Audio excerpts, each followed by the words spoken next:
Oke, saudara, saat ini saya Hans Edbert sedang berada di Jenderal Sudirman, Bogor, Jawa Barat, Indonesia. Dan tahukah Anda, Jenderal Sudirman ini sebelum diabadikan menjadi sebuah nama jalan di Bogor, Jawa Barat, Indonesia, lahir pada tanggal 24 Januari tahun 1916 di Bodas Karang Jati, Rembang, Purbalingga. Sejak lahir, Jenderal Sudirman tidak hidup dengan kedua orang tuanya. Beliau hidup dengan saudara dari ibu tirinya. Sejak kecil, ia dididik dengan sangat baik oleh orang tua angkatnya itu. Ia disekolahkan hingga menjadi pemuda yang sangat cerdas. Sejak kecil, Jenderal Sudirman sering diajarkan tentang ketaatannya pada agama. Tak pelak, ia selalu mengajarkan sholat tepat waktu 5 waktu, bahkan sering dijuluki sebagai haji.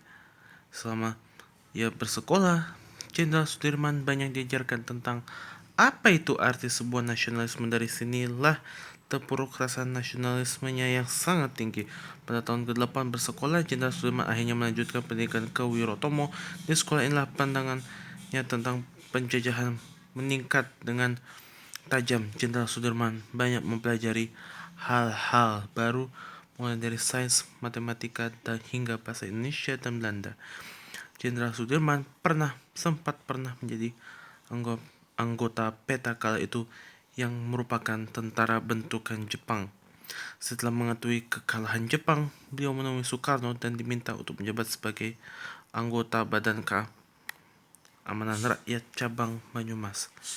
Dari sini perjuangan Jenderal Sudirman terus berlanjut, bahkan membuatnya menjadi orang paling dipercaya di Indonesia oleh Presiden Republik Indonesia pertama Soekarno.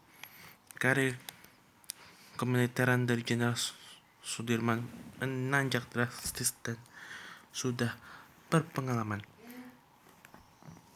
Keulatan dan perjuangan Jenderal Sudirman yang tiada batasnya membuat ia semakin bersinar. Bahkan gelar jenderal pun tersemat di namanya sebagai penghargaan tertinggi yang bisa diberikan negeri ini untuknya. Beliau terkenal dengan taktik strategi perang gerilya yang beliau lakukan. Saat melakukan serangan gerilya, Jenderal Sudirman sebetulnya sudah mengalami sakit yang cukup parah. Meskipun demikian, beliau tetap berjuang demi membuat negeri ini diakui dunia internasional. Perjuangan yang dilakukan inilah oleh beliau akhirnya membuahkan hasil. Pada tanggal 27 Desember tahun 1949, Belanda mengakui kedaulatan Indonesia secara resmi. 1 bulan berselang setelah Indonesia resmi diakui kedaulatannya, ia meninggal dunia tepatnya pada tanggal 29 Januari tahun 1950 dan dimakamkan di Taman Makam Pahlawan, Kusumanegara, Yogyakarta. Nah, itulah sekilas biodata lengkap tentang Jenderal Sudirman yang paling legenda, yang akan selalu dikenang oleh masyarakat Indonesia dan sekitarnya. Dan sekarang sudah berada di Jalan Pemuda dan kita mau masuk ke Jalan Dadali nih, saudara. Wah, ini kemarin rekaman ini sudah terlanjur aku buat ini sejak dari kemarin, dari hari Rabu ya. Sekarang sudah bisa dinikmati nih oleh semua orang, khususnya di wilayah masyarakat Indonesia dan sekitarnya. Wah, semoga video ini bermanfaat buat kita semuanya ya.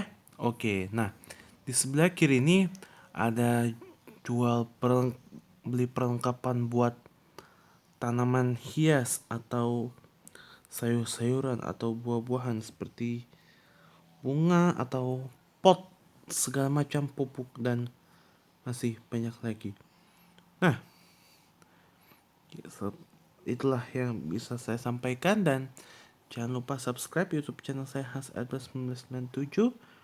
Tetap like, share, dan komen, dan nyalakan notifikasinya. Serta pantau terus via media sosial kami Hans Albert untuk informasi lebih lanjutnya. Saya Hans Albert pamit. Kita bertemu kembali di lain kesempatan berikutnya. Terima kasih dan sampai jumpa.